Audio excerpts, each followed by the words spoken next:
Bienvenidos a Focos. Esta semana, el presidente Nayib Bukele cumplió un año al frente del Ejecutivo. En este programa, analizaremos su gestión desde la perspectiva de los derechos humanos. Para iniciar, veamos un recuento de los acontecimientos más importantes de su presidencia. Este día inicia el nuevo gobierno de El Salvador. Este día inicia la nueva historia que vamos a escribir juntos. A través de su cuenta de Twitter, voz oficial de su gobierno ordenó los despidos de una treintena de empleados públicos que denunció tenían vínculos familiares con el expresidente Salvador Sánchez Serén y otros líderes del FMLN. Pero además, despidió a otras 400 personas más tras el cierre de 5 secretarías de la presidencia. Estas acciones le ganaron aplausos a Bukele, pero también sus primeras críticas, debido a que el presidente removió al personal cuando todavía no tenía respaldo legal para hacerlo, lo cual violó los derechos laborales de decenas de personas. Mientras anunciaba el nepotismo de sus antecesores, mostró un gabinete lleno de parientes, amigos y socios. Bukele celebró en esta fecha el primer día sin homicidios de su presidencia. Al final de su primer año sumó 21 días más sin reporte de muertes violentas, según el Ministerio de Seguridad y Justicia. La reducción en las cifras de homicidios es, sin duda, el principal reconocimiento de la población al gobierno de Bukele. Su primer año cierra con un promedio de 4.3 homicidios por día. El presidente atribuye este fenómeno a la efectividad del plan de control territorial desarrollado por su gobierno. Sin embargo, se ha cuestionado la falta de transparencia del plan y su capacidad real para recuperar territorios dominados por las pandillas. Un ejemplo de esto es que la política de seguridad no ha reducido las extorsiones. En el marco de los 100 días de su gobierno, Bukele agilizó las gestiones para el cumplimiento de una promesa de campaña, la creación de la Comisión Internacional contra la Impunidad, CICIES. Sin embargo, la CICIES creada por el Ejecutivo con la cooperación de la Organización de Estados Americanos, OEA, difiere de la prometida en el Plan Cuscatlán, que involucraba también a las Naciones Unidas. La comisión no tiene facultades para investigar, sino únicamente para brindar asesoría técnica a la Fiscalía y solo puede apoyar en las investigaciones en las que se requiera su asistencia. Nayib Bukele firmó un acuerdo mediante el cual El Salvador se comprometió a recibir a personas de cualquier nacionalidad que soliciten o hayan solicitado asilo en Estados Unidos. Era la segunda acción del gobierno de Bukele alineada con la política anti-inmigrante de Donald Trump. Días antes había anunciado la creación de una patrulla fronteriza para combatir la migración ilegal. Criticado por organizaciones defensoras de derechos humanos, Bukele se defendió asegurando que sus buenas relaciones con el gobierno estadounidense le permitieron prorrogar por un año más el estatus de protección temporal para los salvadoreños en ese país. El servicio de agua que abastecía a miles de habitantes del área metropolitana de San Salvador comenzó a servir un líquido con mal olor y color café. Inicialmente, el gobierno dijo que la mala calidad del agua se debía a la proliferación de algas en la planta potabilizadora y no a una mala administración del sistema. Sin embargo, esta justificación no quedó del todo probada en la interpelación a la que fueron sometidos Frederick Benítez, el presidente de la Administración Nacional de Acueductos y Alcantarillados, ANDA, y Ana Orellana Bendec, entonces ministra de Salud, quienes dieron explicaciones contradictorias y poco claras. La irrupción militar del presidente en la Asamblea Legislativa para forzar la aprobación de un préstamo encendió las alarmas de la comunidad internacional con respecto a Bukele. Este momento fue un punto de quiebre en la imagen pública del presidente, a quien organizaciones de derechos humanos recriminan actitudes autoritarias. A partir de hoy, hemos decidido decretar una cuarentena domiciliar completa en el territorio nacional. En cadena nacional, Bukele anunció la declaratoria de cuarentena domiciliar obligatoria para prevenir la pandemia del COVID-19, sin esperar a tener un caso positivo detectado en el país. El manejo que Bukele ha hecho de la pandemia ha sido aplaudido por la rapidez de su respuesta, pero criticado por haber incurrido en violaciones a los derechos a la salud, libertad personal y acceso a la información de la población. Un informe presentado por la Procuraduría para la Defensa de los Derechos Humanos revela que hasta el 28 de abril la institución recibió 928 denuncias de ciudadanos por violaciones a sus derechos.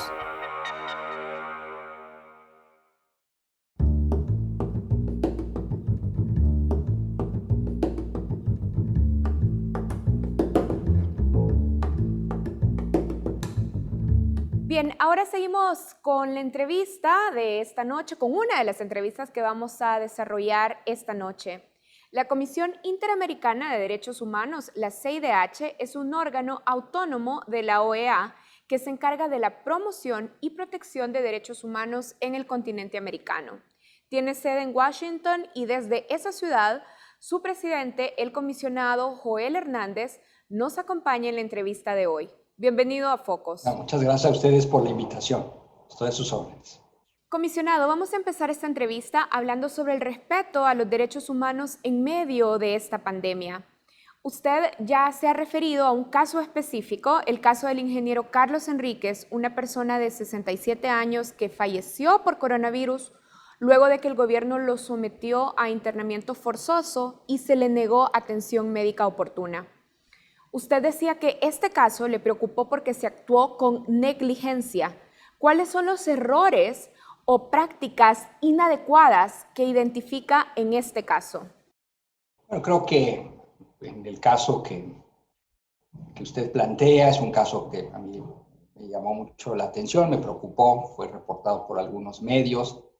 Y aquí la parte que hay que destacar era, en primer lugar, el derecho que tenía el señor Enríquez de regresar a su patria. Él había estado fuera del país, en viaje de negocios, y quería regresar a su patria.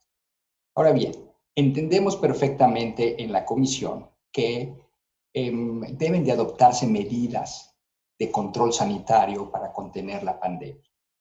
Pero estas medidas deben de atender ciertos estándares. Uno entre ellos es el de la razonabilidad. Las medidas no pueden ser desproporcionadas, no pueden ir más allá del objetivo que se persigue. Entonces, cuando a una persona se le pone en confinamiento a fin de aislarlo a él como foco de contagio de otras personas, debe también tenerse en cuenta el estado de salud y el riesgo que tiene la propia persona. Y aquí es donde las autoridades, a mi modo de ver, debieron de haber tenido en cuenta esta situación para que la persona fuese aislada de manera razonable, pero protegiendo su salud.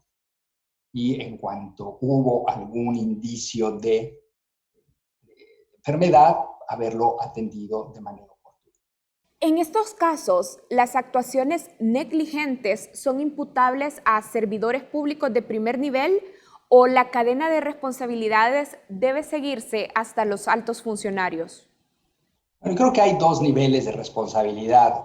Uno es el nivel interno, en donde cada una de las legislaciones establece cuál es el nivel de responsabilidad administrativa que tienen los funcionarios, y cada uno de los países debe de tener los mecanismos de investigación y de sanción cuando se realiza algún tipo de negligencia.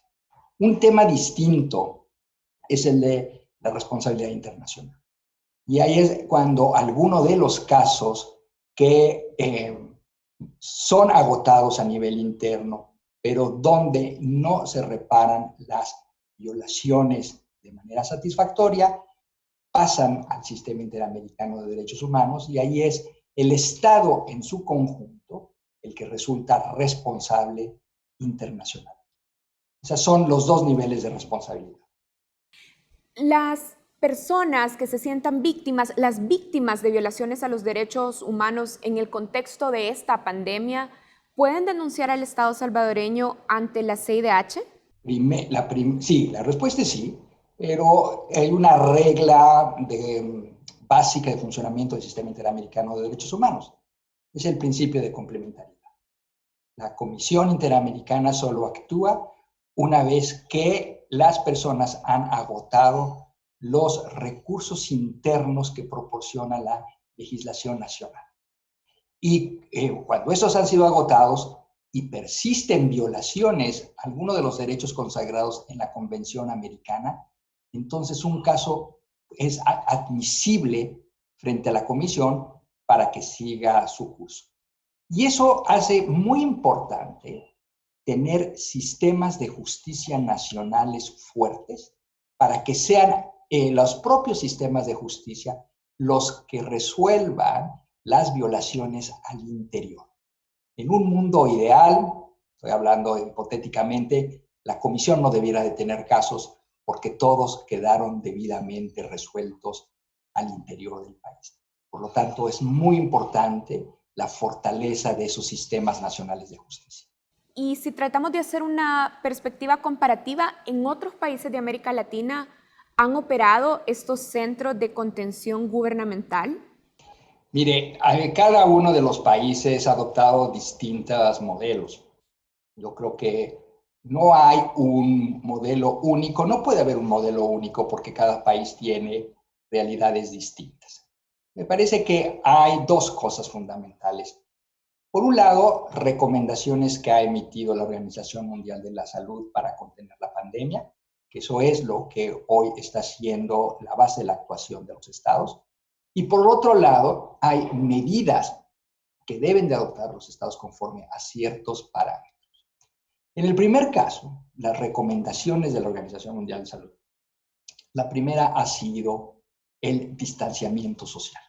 Está comprobado que el COVID es un virus de propagación muy alta, muy rápida y de alta letalidad, sobre todo a ciertos grupos vulnerables. Entonces, la recomendación es el distanciamiento social.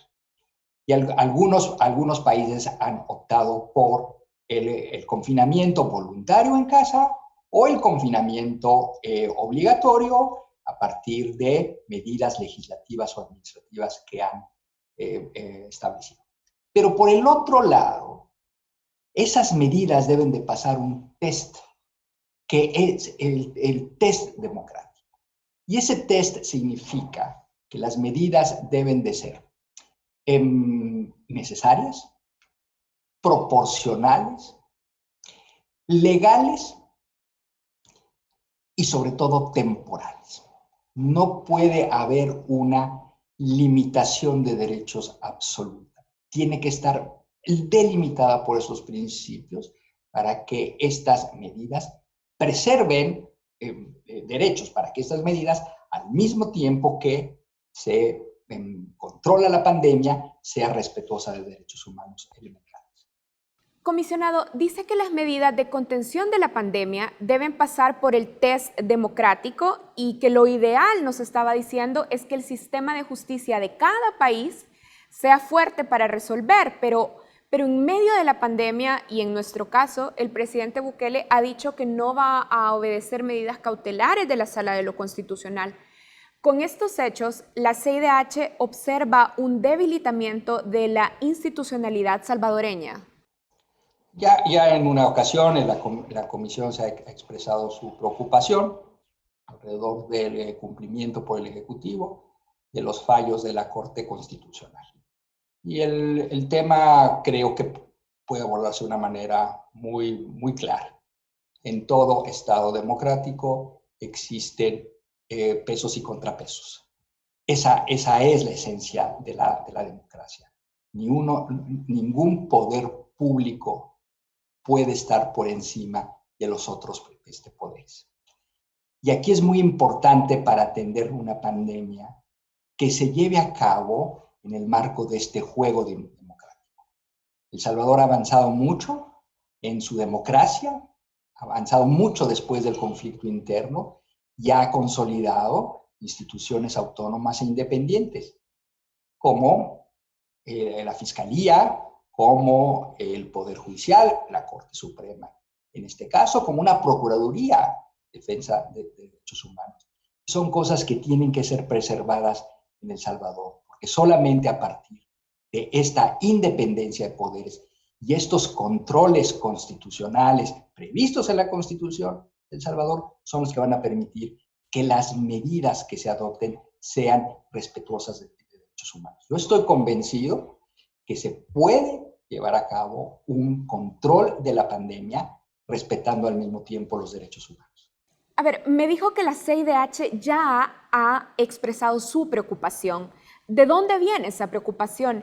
Es decir, ¿qué hechos específicos son los que les preocupan?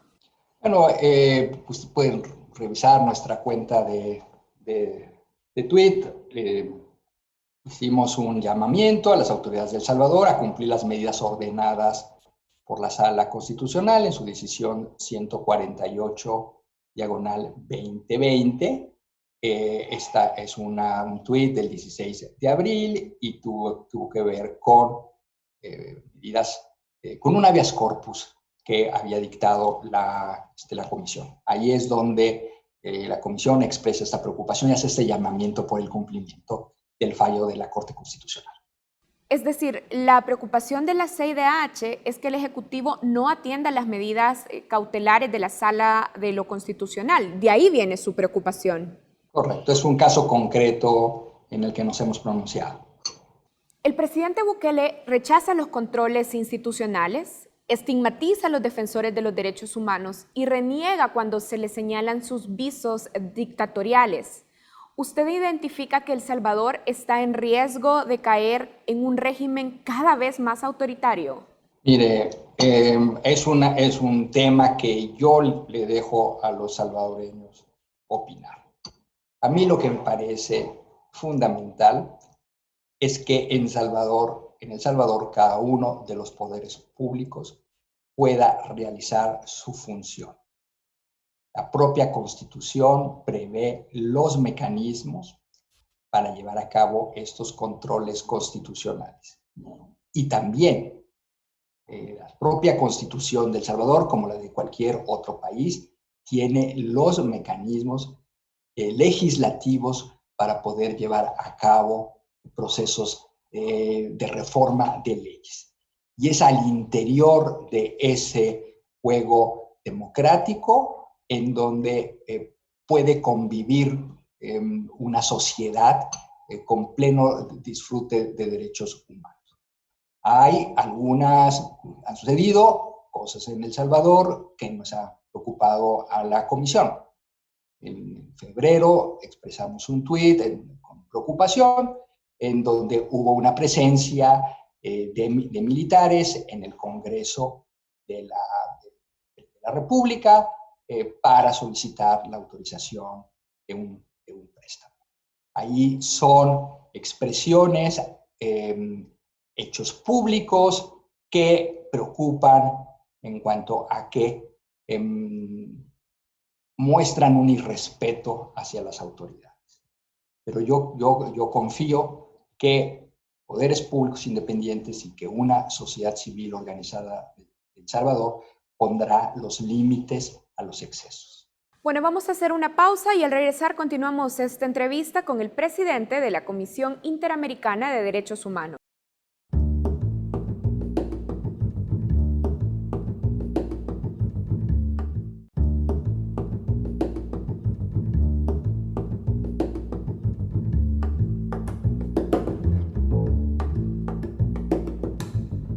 El presidente Nayib Bukele cumplió el pasado 1 de junio un año al frente del gobierno salvadoreño. Esta noche en Focos hemos estado evaluando este año de gobierno y nos hemos concentrado en esta entrevista en hablar sobre derechos humanos. Fundamentalmente hemos hablado sobre la pandemia, pero ahora hablaremos también sobre seguridad pública. Y vamos a continuar esta entrevista con el presidente de la Comisión Interamericana de Derechos Humanos, el comisionado Joel Hernández, que nos acompaña a través de una videollamada desde Washington. La Comisión Interamericana visitó El Salvador en diciembre del 2019 por invitación del Estado salvadoreño a través del gobierno Bukele. Esa visita tuvo el objetivo de observar en terreno la situación de derechos humanos. La CIDH ya tiene un informe preliminar y sobre él vamos a conversar en este segmento de la entrevista. Comisionado, el gobierno del presidente Bukele, como lo estaba mencionando, ha cumplido un año de gobierno ya y ha reportado las cifras más bajas de homicidios en años. Este logro se ha atribuido al Plan Control Territorial, del cual tenemos muy poca información. La CIDH, sin embargo, ha alentado al gobierno a publicar el plan, porque es necesario. Es decir, en el discurso del gobierno, la publicación del plan no compromete su efectividad. Hay una obligación de todo gobierno de ser transparente en sus acciones. Luego que hay ciertas materias que, conforme a la ley, pueden ser medidas de reserva por cuestiones de seguridad nacional. Sin embargo, es muy importante también que se conozcan los fundamentos del plan territorial para que autoridades y sociedad civil puedan hacer un control social de las medidas. Es importante también que la ciudadanía conozca cuáles son las acciones que está realizando el gobierno en materia de seguridad. Y eso creemos que puede hacerse a través de una presentación del plan territorial. De lo contrario, cualquier observador se queda con la impresión de que es un plan sin una base sólida. Creo que además una información de las autoridades sobre el plan territorial opera también en beneficio del trabajo que realizan las autoridades. En una sociedad democrática es muy importante ganar la confianza de la ciudadanía. Y en la medida en la que se transparentan las acciones, se gana confianza. La comisión observó que el presupuesto del Ministerio de Defensa aumentó en un 17.9% para 2020 y que también se ha incrementado el reclutamiento militar. ¿Cuáles son los riesgos que identifican en la participación permanente del Ejército en las tareas de seguridad pública? Es un estándar interamericano aceptado por estados en nuestro continente que establece que la participación de las Fuerzas Armadas en tareas de seguridad debe de ser de carácter temporal, bajo un mando civil y bajo un estricto control ciudadano y cívico de esas acciones. Por lo tanto, en El Salvador, donde existe una policía nacional que fue establecida con posterioridad del conflicto interno, tiene un papel fundamental que desempeñar en las tareas de seguridad. Por lo tanto, la participación de las Fuerzas Armadas debe de ser de coadyuvancia y debe ser de carácter temporal. Y es ahí en donde, en un contexto de control, de limitación, de temporalidad, llama la atención que haya un incremento del presupuesto de las Fuerzas Armadas en un país que se encuentra en paz. Sí, pero ¿qué es lo que está en juego si no se cumple este estándar internacional de que la participación del ejército en la seguridad pública debe ser limitada? Juego es una experiencia que tiene la Comisión en todo el continente. Está en juego de que la tarea de seguridad la realicen Fuerzas Armadas que no tienen como centro de su formación la seguridad ciudadana. Y eso ha dado lugar a los abusos de autoridad, a los excesos y a la violación de derechos humanos. Son las policías civiles las que tienen el mandato, la capacitación, la vocación de proveer la seguridad civil. Y es ahí en donde las autoridades tienen que estar haciendo la inversión de recursos y esfuerzos. Por lo tanto, la participación de las Fuerzas Armadas tiene que ser de manera coadyuvante y de manera excepcional. Comisionado, usted participó en la visita y recorrió instalaciones de centros penales y Bartolinas de la Policía Nacional Civil. Desde la perspectiva de derechos humanos, ¿qué vio en nuestras Bartolinas y cárceles? Vi una situación profundamente desgarradora y deshumanizante. En mi experiencia como comisionado, en mi carácter entonces de relator para personas privadas de libertad, nunca había visto una situación de hacinamiento como la que encontramos, sobre todo en las Bartolinas, porque las Bartolinas, por su naturaleza, por ser centros de detención de la policía transitorias, las personas pueden ir hacia un penal. El tiempo que pasan ahí en espera de ser trasladadas es muy prolongado y el nivel de hacinamiento es deshumano. Nunca yo había visto una experiencia en donde en un espacio muy reducido, que conforme a la entrevista las preguntas que en el momento hicimos a los responsables, son espacios en donde están diseñados para 12, 15 personas, encontramos espacios en donde había 100 personas. No hay lugar en esos espacios para que las personas puedan dormir. Están sentadas una al lado de la otra. Me llamó muchísimo la atención cómo en las Bartolinas, los presos, para poder dormir de manera horizontal, ellos mismos tejían unas hamacas hechas con base en bolsas de plástico, de las que van desechando la comida que se les entrega en contenedores, en bolsas de plástico, ahí de los residuos van haciendo sus propias hamacas y las tienen colgadas para poder. Es totalmente deshumano.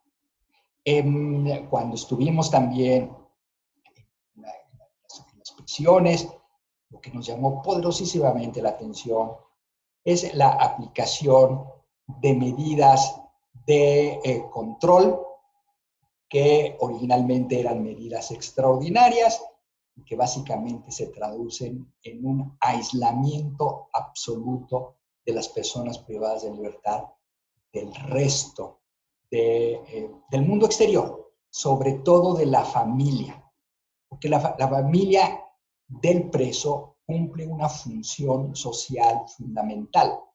En todo nuestro continente, las prisiones carecen de recursos y de medios suficientes para proporcionar alimentación, aspectos básicos para los privados de libertad. Y las familias son un apoyo. La obligación principal es del Estado, pero a falta de recursos, en todas las prisiones del continente la familia ayuda. Y en El Salvador eso es imposible. Están totalmente aislados del mundo exterior y de su contacto. En el informe, la comisión señala que de todas estas personas detenidas, el 25% está siendo procesada. Es decir, hay personas ahí que ni siquiera han sido condenadas. Con estas personas cuya culpabilidad ni siquiera se ha comprobado, el Estado salvadoreño podría estar cometiendo crímenes contra la humanidad al someterlas a estas condiciones. No, la expresión crímenes contra la humanidad tiene una connotación específica, tiene un umbral muy alto. Y lo que a mí me parece es que hay un tratamiento deshumano en las prisiones. Hay un principio fundamental en el derecho internacional de los derechos humanos, que es el de proveer un trato humano a las personas privadas. Y aquí ese principio está totalmente ausente. La CIDH destaca en su informe que de 38,000 personas privadas de libertad, el 65% son jóvenes, entre 18 y 35 años. Es decir, unos 25,000 jóvenes están en prisión. ¿Qué tiene de relevante esta composición demográfica del sistema carcelario salvadoreño? Bueno, es un dato que tiene que llevar a las autoridades a hacer una reflexión sobre la fenomenología criminal y sociológica del conflicto en El Salvador. Y que ese estudio debe entonces derivar en una política criminal.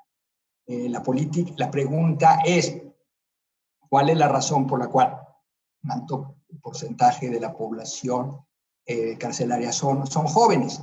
De manera empírica, la respuesta es que se trata de jóvenes que pertenecen a maras o pandillas.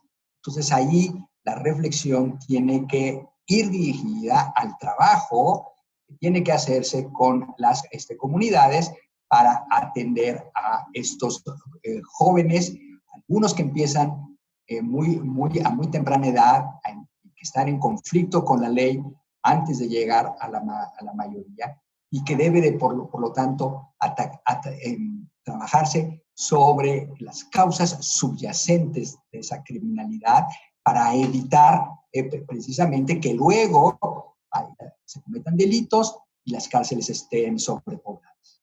Veamos, la comisión condena el uso permanente del régimen de aislamiento, pero el presidente Bukele atribuye en parte a esa medida de aislamiento extremo la reducción de los homicidios, es decir, se presenta como una medida exitosa en este primer año de gobierno.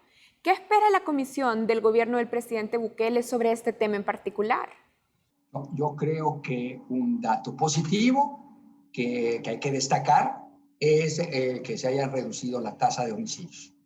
Me parece que eso es algo importante para toda sociedad y sobre todo para las y los salvadoreños. Pero también en la comisión estamos convencidos que se pueden alcanzar números de reducción de homicidios y al mismo tiempo dar un trato humano a las personas que se encuentran privadas de libertad. Tal vez esto implica hacer una revisión de las políticas carcelarias con el propósito de que la cárcel sea una medida de último recurso que implica también que las cárceles, el número de personas que se encuentran en proceso y las personas no condenadas sean disminuida esa tasa, que a su vez evita el hacinamiento. Y muchas veces también, y esto lo he comprobado en distintas visitas a prisiones, las personas pueden tener un trato humano, pueden tener un contacto con sus familiares y al mismo tiempo mantenerse medidas de seguridad. Que eso entiendo es la motivación de esta política de aislamiento, medidas de seguridad. Esto es posible. Quiere desde luego una mayor inversión de recursos, un mayor número de custodios en una prisión para estar vigilando la salida al aire, a baños de sol, que es un elemento indispensable en toda persona privada de libertad. Entonces, también se requieren mayores recursos económicos para dar ese mejor trato. No están reñidas dos cosas. La seguridad ciudadana por una parte y un trato humano a los privados de libertad por la otra. Ahora, la CIDH ha pedido al Estado salvadoreño que diseñe medidas de justicia para las víctimas de la masacre del Mozote. El presidente Bukele al inicio de su gestión se reunió con las familias de las víctimas y además cambió el nombre de una sede militar que honraba a uno de los perpetradores de la masacre. Con este tipo de medidas, la CIDH tiene por cumplida la sentencia. Sí, no, es un paso muy importante para el cumplimiento de la sentencia. Ahí hemos visto avances significativos. Creemos que hay todavía más acciones que tienen que realizarse. Un tema que observamos en la visita es el tema de la apertura a los archivos, conocer a ciencia cierta la suerte de muchas víctimas. Bien, quiero agradecerle al comisionado Joel Hernández, presidente de la Comisión Interamericana de Derechos Humanos, que nos ha concedido esta entrevista que hemos realizado a través de una videollamada y nos hemos conectado con él hasta Washington. Muchísimas gracias, comisionado. Muchas gracias a ustedes. Bueno, hacemos una pausa y ya regresamos con más contenidos en Focos.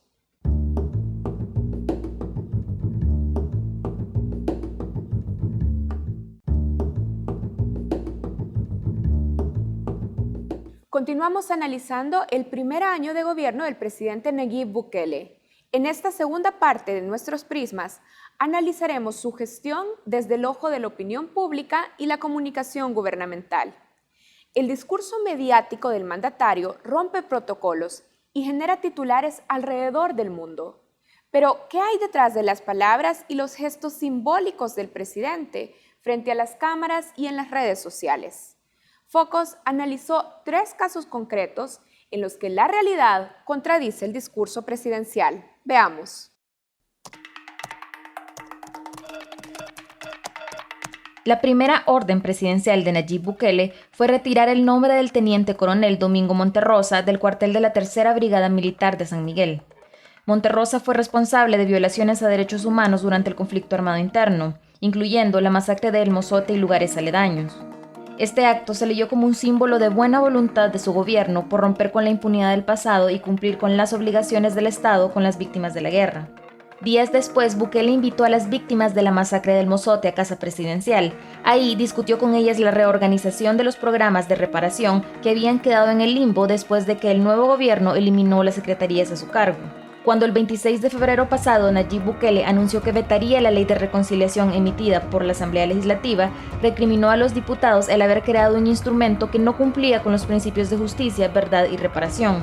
Sin embargo, más allá de estas acciones, a un año de su gestión, organizaciones de víctimas del conflicto armado y defensoras de derechos humanos señalan más retrocesos que avances en materia de memoria, verdad, justicia y reparación. En un comunicado señalan que el gobierno ha mostrado indiferencia para cumplir con sus obligaciones en esas áreas. Pero en general tenemos poco avance, un deterioro del diálogo directo que se mantenía con la Asociación de Víctimas y sus representantes. También existía un programa de reparación más general a las víctimas. El gobierno no siguió con esta línea de trabajo. Únicamente algunas compensaciones económicas que se adeudaban del 2019 se han entregado en semanas recientes, pero prácticamente esta línea de apoyo a las víctimas fue paralizada y abandonada por el actual gobierno, al igual que se debilitaron presupuestariamente y los apoyos a las comisiones de búsqueda de niños, niñas y personas adultas desaparecidas. Finalmente, debo decir que un aspecto muy negativo del actual gobierno es que, al igual que los anteriores, se ha negado a proporcionar información de los archivos militares históricos para la investigación de los casos.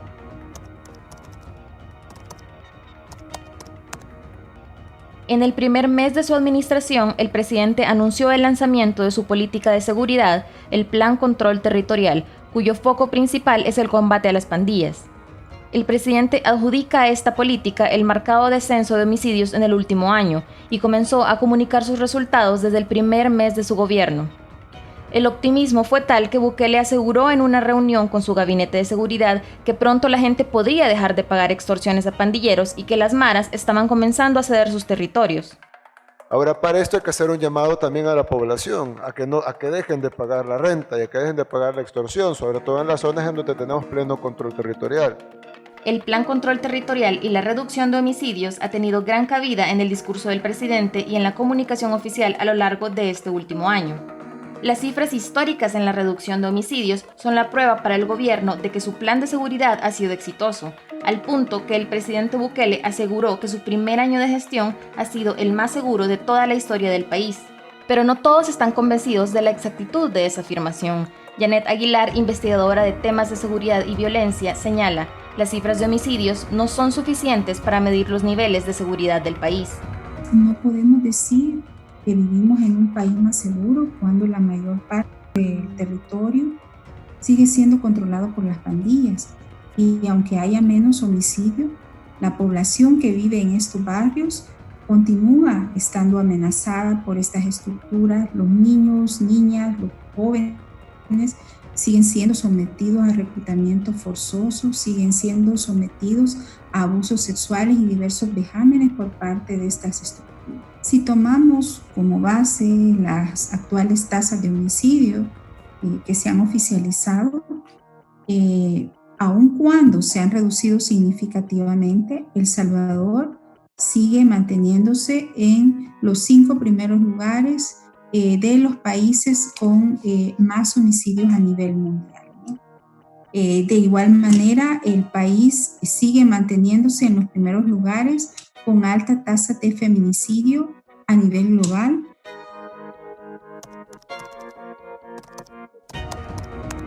La lucha contra la impunidad y la corrupción fue otra gran promesa del presidente Nayib Bukele, quien centró gran parte de su campaña política en señalar la corrupción de gobiernos anteriores. Para ello, Bukele prometió la creación de una Comisión Internacional contra la Impunidad y la Corrupción, CICIES, en cooperación con la Organización de Estados Americanos, OEA, y las Naciones Unidas, ONU. En el marco de sus 100 días de gobierno, el presidente anunció el cumplimiento de su promesa y presentó una CICIES solo con el acompañamiento de la OEA. Bukele ha confiado en esa comisión no solo la lucha contra la corrupción de gobiernos anteriores, sino también la garantía de que en su gobierno no se cometerán abusos con recursos públicos. Pero la capacidad de la comisión para enfrentar ese reto está en duda. La Fundación para el Debido Proceso hizo público un informe técnico que concluye que la CICIES tiene deficiencias que no le permiten impulsar un verdadero combate a la impunidad y la corrupción en el país. El principal obstáculo es que la CICIES no tiene potestades para investigar casos, sino solo para brindar apoyo técnico. Nosotros nos vamos por el tema de la cooperación técnica porque no lo podemos hacer de otra forma. La Constitución, el candado constitucional es muy fuerte en el país, el sistema jurídico fue diseñado para ello, entonces no se puede tener intervención directa en los casos. De acuerdo con la Fundación para el Debido Proceso, la relación entre las CICIES y la Fiscalía General de la República no puede limitarse únicamente a proporcionar apoyo técnico, ya que hay otros factores propios del sistema judicial del país que inhiben a los fiscales y detienen el avance de las investigaciones, como la intimidación o la insuficiencia de medidas de protección a la vida e integridad de los investigadores. El convenio de cooperación tampoco explica cómo la CICIES ayudará a combatir la corrupción interna dentro de las instituciones judiciales.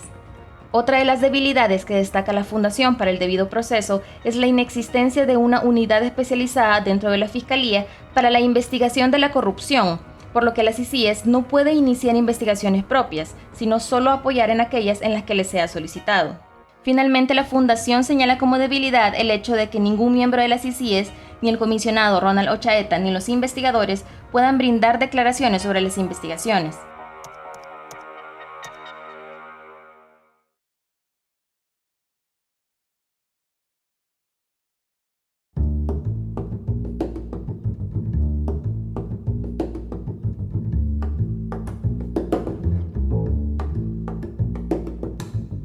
Quiero dar la bienvenida también a esta mesa de entrevista a la maestra Andrea Cristancho, jefa del Departamento de Comunicación y Cultura de la UCA. Gracias por aceptar esta entrevista. Karen, ¿cómo estás? Muchas gracias por invitarme a este programa y también un saludo bien grande a toda la audiencia del programa, a los que nos acompañan desde sus hogares y pues un abrazo y un saludo solidario en esta coyuntura que atraviesa el país. Andrea, ha finalizado el primer año de gobierno del presidente Bukele. Haciendo una revisión general, ¿qué características o patrones identifica en la propaganda y en la comunicación gubernamental? Bueno, el presidente Nayib Bukele creo que se ubica bien en un concepto que se llama los presidentes teflón y que consiste, es un concepto utilizado mucho en Colombia y Estados Unidos para referirse a presidentes que a pesar de las crisis, de los escándalos, de las problemáticas que atraviesan, pues continúan conservando altos índices de favorabilidad. La gran pregunta de estos presidentes teflón es, bueno, ¿por qué a pesar de las crisis, por qué a pesar de las dificultades conservan estos altos índices? Habría mucho que señalar, pero yo destacaría 3 elementos. Generalmente estos presidentes tienen un modelo de comunicación centralizado, vertical, con un discurso bastante confrontativo. También manejan este tema de decir no más discursos, no más palabras, no más debates, lo que importa son las acciones, ¿no?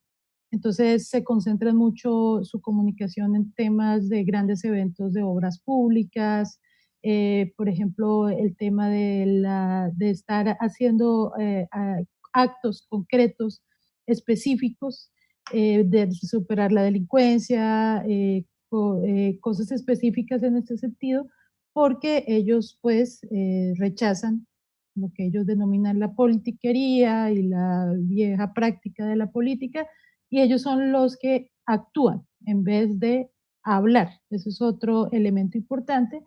También son liderazgos bastante personalistas, y en el caso de Nayib Bukele, con un liderazgo personalista legitimado por la Fuerza Armada, a la que le ha dado un rol muy significativo durante su gestión.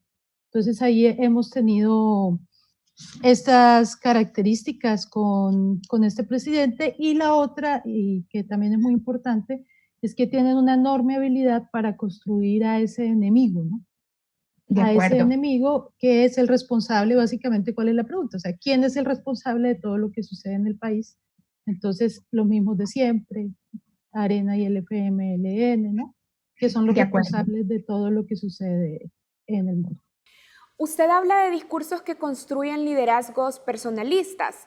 Los funcionarios públicos, los comunicados de las instituciones que dependen del Ejecutivo. Ciertamente, todos esas fuentes de mensajes atribuyen cada éxito de la gestión gubernamental a la intervención del presidente. ¿Qué efectos tiene esta forma de comunicación sobre el sistema democrático? Bueno, realmente hay muchas graves consecuencias de este tipo de comunicación gubernamental. Varias, por ejemplo, la primera es que comunican una falsa idea de cercanía y transparencia. Realmente parece, al crear toda esta imagen, ¿no? Al proyectar toda esta imagen del presidente, al tener ese diálogo directo, pueblo, líder, sin intermediación de las instituciones, entonces tenemos un presidente pues que golpea también a la institucionalidad. La gente cree que realmente hay transparencia porque está cerca, la gente cree que hay diálogo, pero en realidad detrás de esa construcción lo que hay es un discurso que sigue siendo bastante unilateral. Entonces, esa es la primera cuestión, ¿no? Que se está sacrificando, por ejemplo, la transparencia en el tema de la gestión. Otro problema es que no tenemos digamos, un proceso de comunicación que llegue a acuerdos políticos, ¿no? Mediante el diálogo, mediante, pues, estrechar vínculos con los distintos actores, y eso, pues, claramente es un grave golpe para la democracia. Yo quizás una de las cosas que noto también en este modelo de comunicación, Karen, es, por ejemplo, cómo el presidente en su discurso confrontativo siempre señala, ¿no? Señala todo el tiempo a la institucionalidad, ¿no? Es decir, a la Asamblea Legislativa, a la Corte Suprema de Justicia, bueno, a la Sala de lo Constitucional, que es acá, es decir, a todos los poderes, también a los defensores de derechos humanos, a las y los periodistas, ¿no? Es decir, hay toda una que supuestamente pues no les dejan cumplir el cometido que le ha sido asignado por el pueblo, ¿no? Es decir, hay una relación ciudadano-pueblo en el que el Estado de Derecho pasa a un segundo lugar. Con la problemática, Karen, que para la gente entiende temas más concretos, como por ejemplo la delincuencia, el desempleo, las problemáticas económicas. Esto es lo que se llama en la literatura las necesidades sentidas, ¿no? Son las que se viven en la piel. Pero para la gente es muy difícil entender estos conceptos más abstractos de transparencia, de institucionalidad, Estado de Derecho, ¿no? Para muchas personas es como difícil entender y dimensionar cuáles serían los efectos de esta problemática en su vida cotidiana. Quiero volver a algo que usted mencionó. ¿Por qué es falsa la idea de cercanía que transmite el presidente Bukele? Bueno, es falsa porque realmente, bueno, yo he hecho varios ejercicios en este sentido. Es falsa porque en realidad no hay un diálogo ni una participación real de la ciudadanía. O sea, la ciudadanía tiene un rol totalmente pasivo, es instrumentalizada más bien para conseguir mayor favorabilidad, como señalaba al principio, que son los presidentes Teflón, ¿no? O sea, son presidentes que logran tener siempre estos altos índices de favorabilidad. Entonces, para ellos en este modelo, ellos son muy conscientes de la importancia de la opinión pública, de la importancia de esta favorabilidad, de estar constantemente buscando esta persuasión.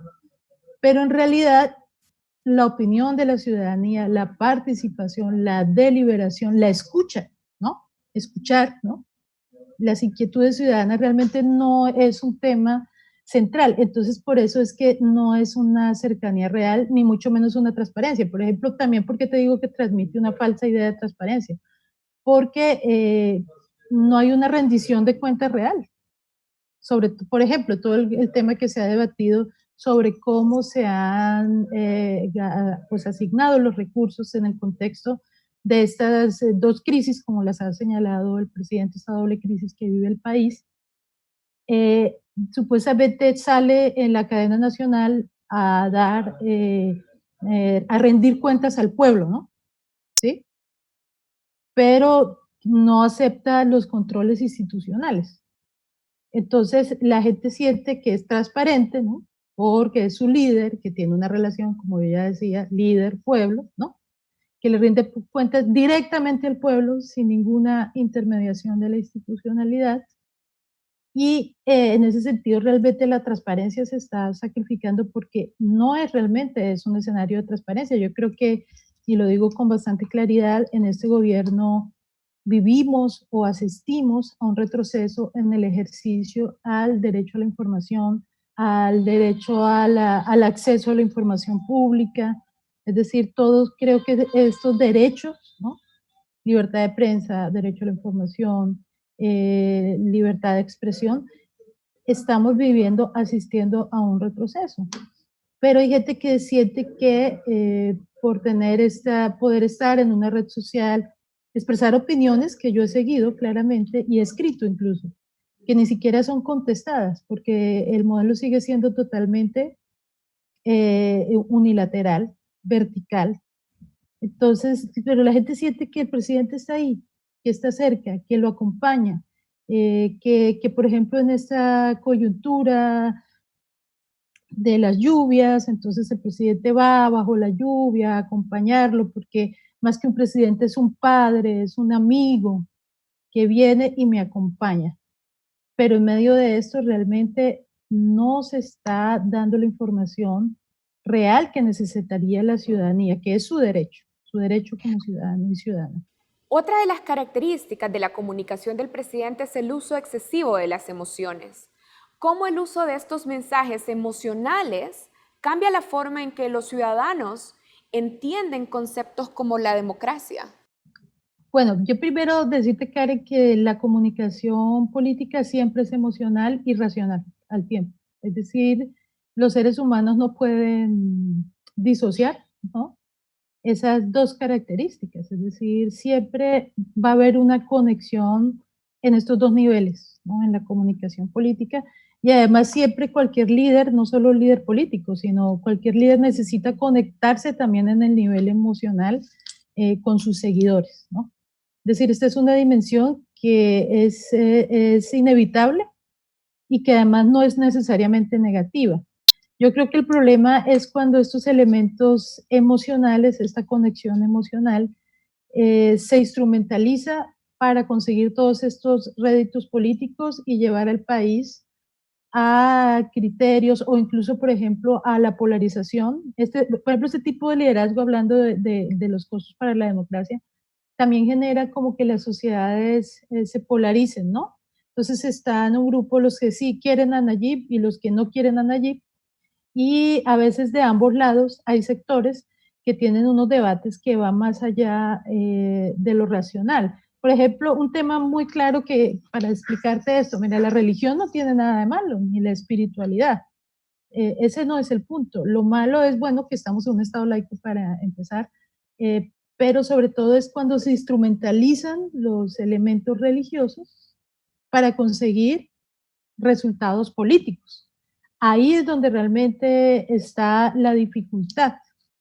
Porque, por ejemplo, qué bonito sería que pudiéramos utilizar las emociones, la solidaridad, la esperanza, ¿sí?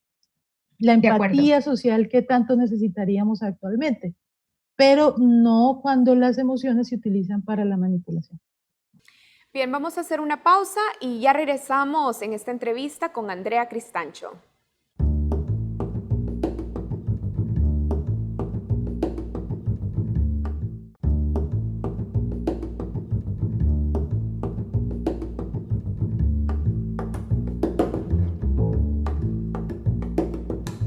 Continuamos con esta entrevista con Andrea Cristancho. Ella es jefa del Departamento de Comunicación y Cultura de la UCA. Andrea, en el bloque anterior revisamos la comunicación presidencial. Hablemos ahora de sus niveles de aprobación. Mientras la academia o los organismos locales e internacionales advierten sobre los excesos o errores del presidente Bukele, él sigue teniendo altos niveles de aprobación. De hecho, la última encuesta de opinión de LPG Datos le da una aprobación al presidente de 92.5%. ¿Cómo explica usted ese contraste entre la sociedad civil organizada y la opinión pública? Bueno, para la audiencia que se acaba de vincular a nuestro programa en este segundo segmento, quería retomar la primera idea con la que arranqué, y es la idea de los presidentes teflón. Es decir, presidentes que gozan de una alta popularidad a pesar de los ataques, a pesar de las crisis, a pesar de todas estas circunstancias que se puedan dar. Y la pregunta es por qué siguen gozando de esta altísima popularidad.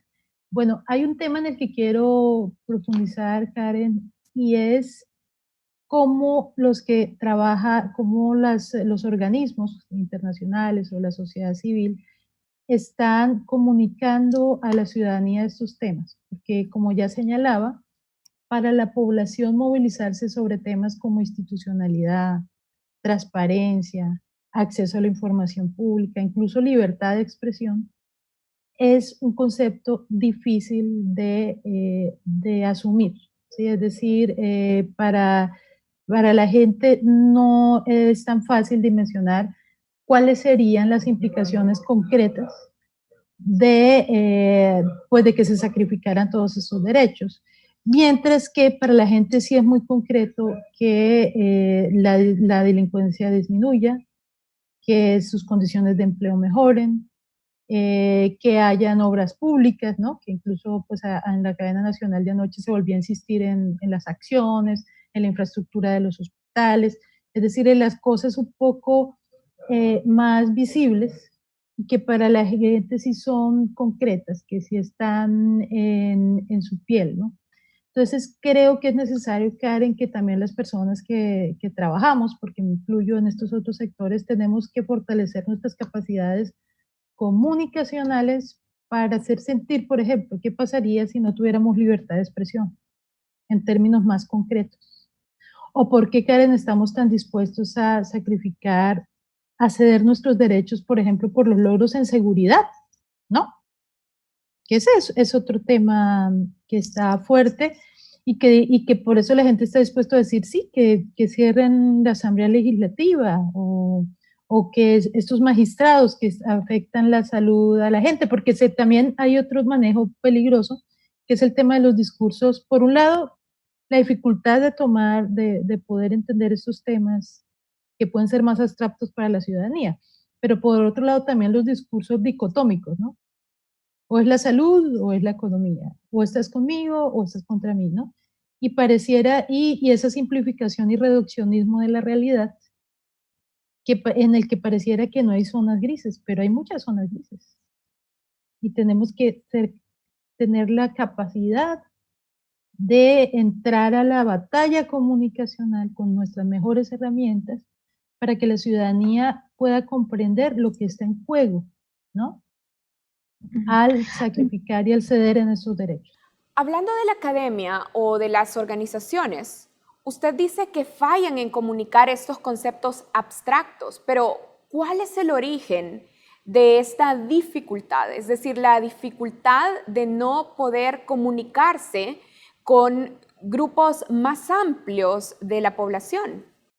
Bueno, hay un origen que está en doble vía. Los orígenes están en las dos partes, en quien comunica y en quien recibe la información. Por un lado, hay que reconocer que hay un sector de la población salvadoreña, y uno lo ve en los estudios de cultura política que el UDOP ha hecho muchísimos y otras instancias, varias instituciones, organismos justamente, en cómo, por ejemplo, hay un sector que ve con buenos ojos la militarización de la sociedad, ¿no?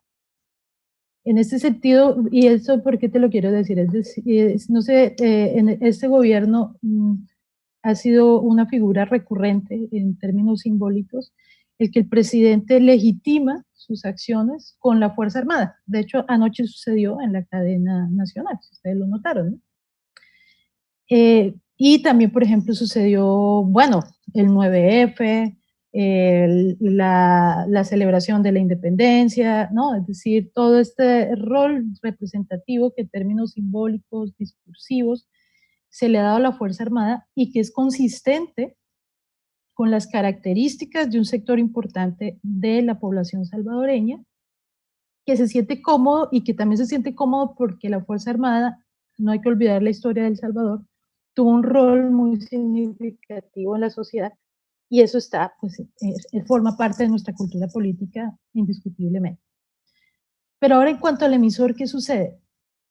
Que Nayib en su modelo puede ser vertical, centralizado y con todas estas características que yo he señalado, pero él sí ha acertado en los formatos, ha acertado en los lenguajes, ha acertado en la capacidad, ¿no?, de comunicar al ciudadano de a pie las distintas medidas, o bueno, más que medidas, no sé, el proyecto o las intencionalidades que quiere el presidente, ¿no?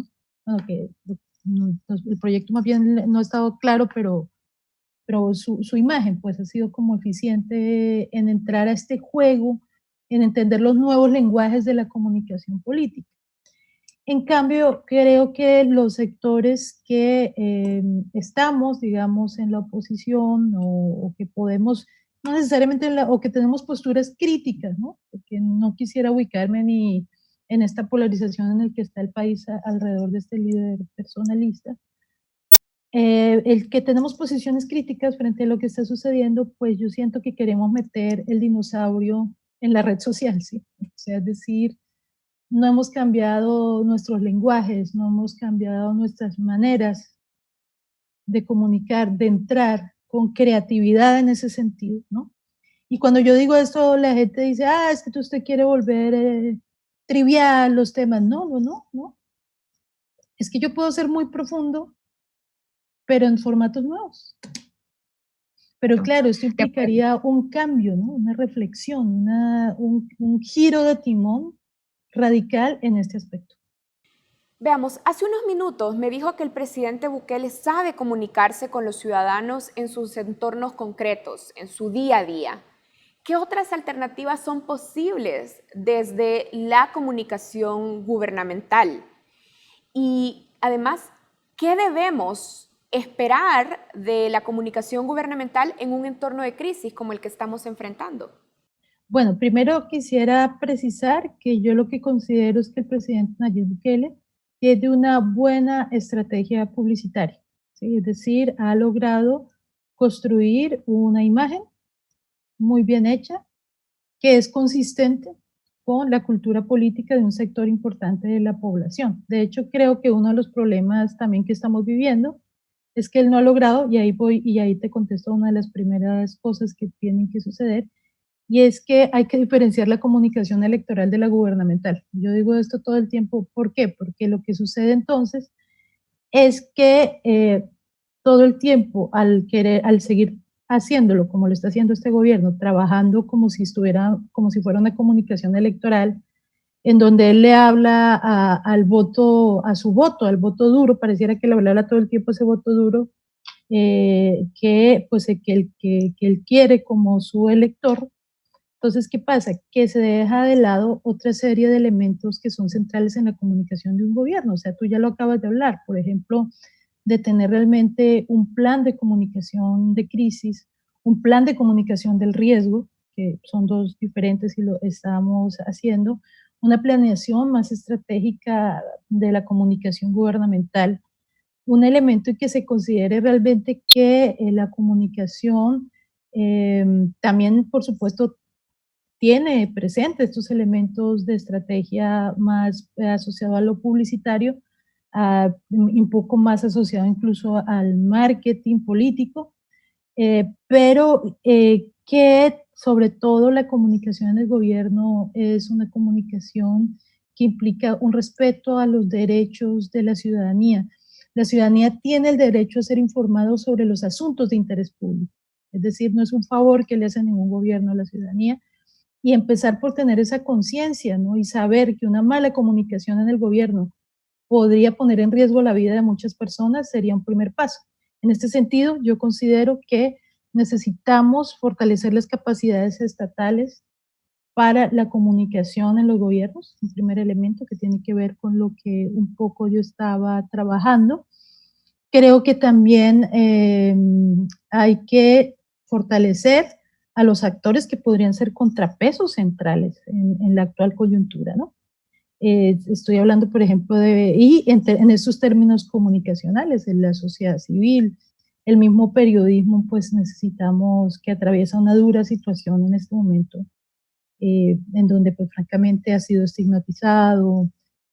Bueno, podríamos hablar de muchos de los temas en los que están pasando los periodistas en contra de su libertad de prensa, pero ¿qué pasa? Una democracia sin contrapesos, ¿qué es?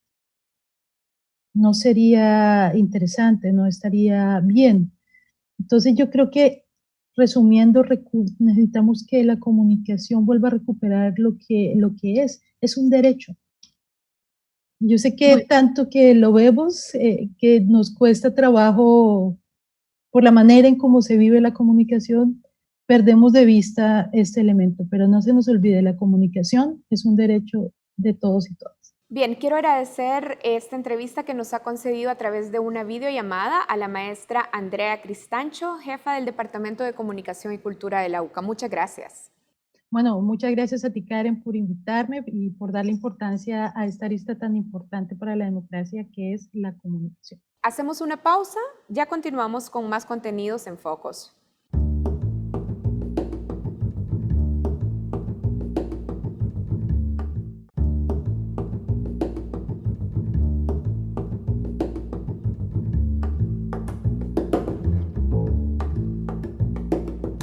Bienvenidos al segmento internacional de Focos. El pasado 27 de mayo, el gobierno de Donald Trump certificó que El Salvador cumple con los criterios de un país garante de los derechos humanos y de la institucionalidad democrática. Y junto a Honduras y Guatemala, podría recibir $540 millones en asistencia, si así lo avala el Congreso estadounidense. Para analizar este informe, enlazamos hasta los Estados Unidos con Lisa Hoggard, directora del Latin American Working Group. Bienvenida a Focos, Lisa. Gracias. Bien, ¿cómo entender que el Departamento de Estado de los Estados Unidos haya concluido que El Salvador es garante de los derechos humanos y que respeta la institucionalidad, pero al mismo tiempo habla de una preocupación significativa por la toma militarizada de la Asamblea el pasado 9 de febrero por parte del Ejecutivo de Nayib Bukele? Me imagino que era muy difícil escribir esta certificación.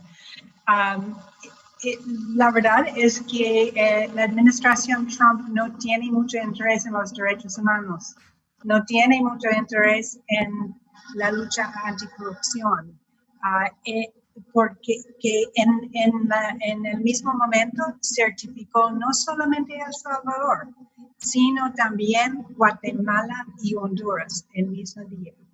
Y uno tiene que entender que en Guatemala acaban de expulsar la CICIG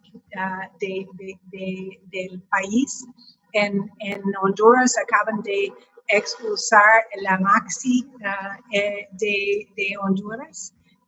Y hay serias preocupaciones en Honduras, por ejemplo, con el hecho de que el hermano del presidente fue llevado a juicio por corrupción y por vender drogas. Y entonces, realmente no se puede leer estas certificaciones con mucho respeto. Son una cosa bastante política. Ahora, para que lo entendamos bien, ¿para qué sirve este instrumento entonces? ¿Cuál es su sentido si se mantienen estas contradicciones en el informe? Este instrumento fue hecho por el Congreso de los Estados Unidos, por miembros del Congreso que sí tienen bastante interés en los derechos humanos y la lucha anticorrupción. Entonces, es un instrumento importante del Congreso, pero a veces la administración no lo respeta y no lo sigue. Entonces, es como un instrumento a veces no suficientemente fuerte, pero con otra administración puede funcionar un poco mejor. Por ejemplo, en el pasado, por lo menos la administración Obama esperaba unos meses antes de certificar cuando hubo problemas, por ejemplo, en Guatemala y Honduras. Pero a la misma vez, eso no quiere decir que no hay preocupación en Washington en cuanto a lo que está pasando en El Salvador. Hubo bastante preocupación con lo que pasó con el Congreso y el hecho de que el presidente llegó con fuerzas de seguridad al Congreso. Miembros importantes del Senado y la Cámara de Representantes de los Estados Unidos declararon en contra de eso.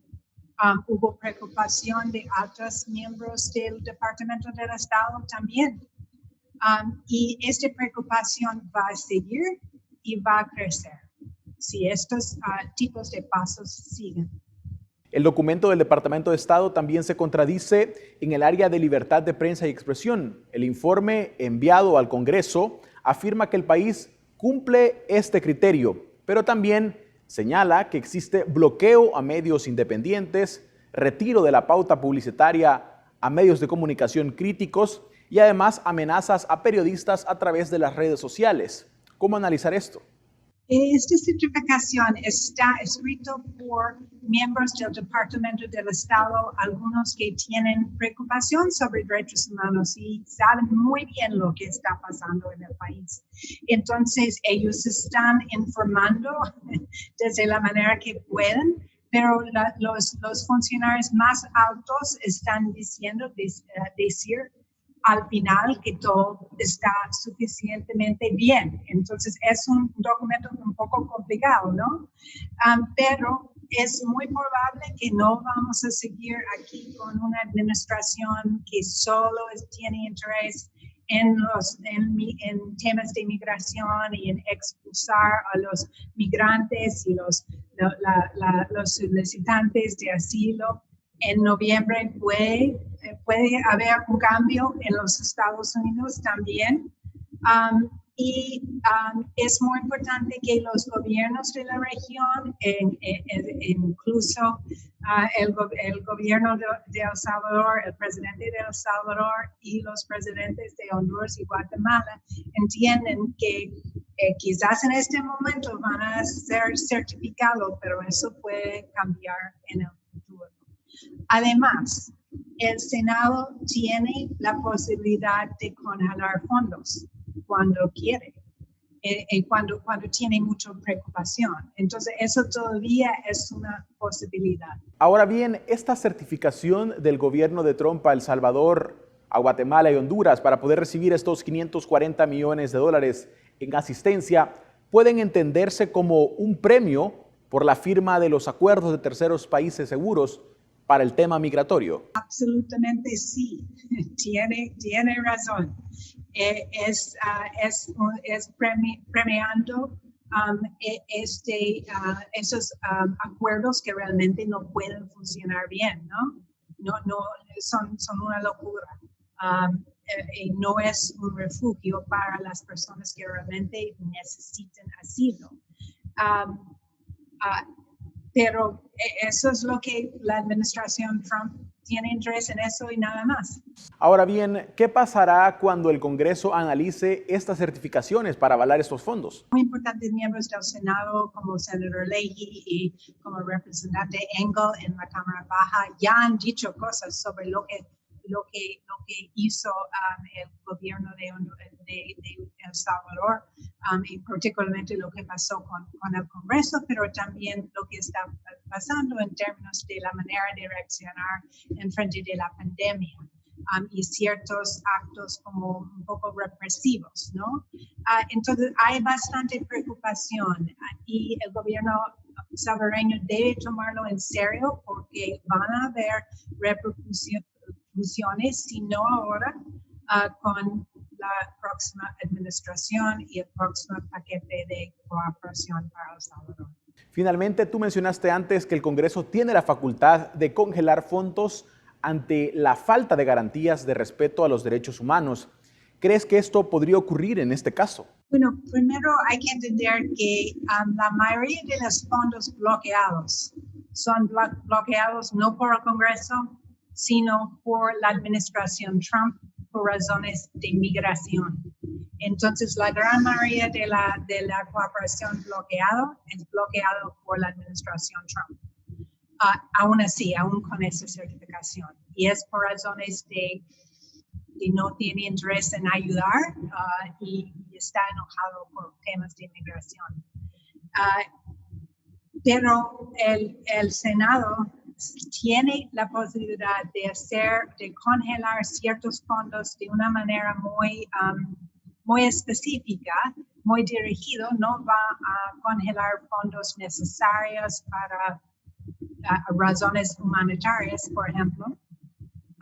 Pero puede bloquear ciertos fondos militares, por ejemplo, si tiene una gran preocupación sobre temas de derechos humanos. Entonces, eso sí puede pasar. Bien, damos las gracias a Lisa Haggard desde los Estados Unidos. Gracias. Así concluye la emisión de Focus esta noche. Para más contenido puedes ver focustv.com. Gracias por acompañarnos. Buenas noches.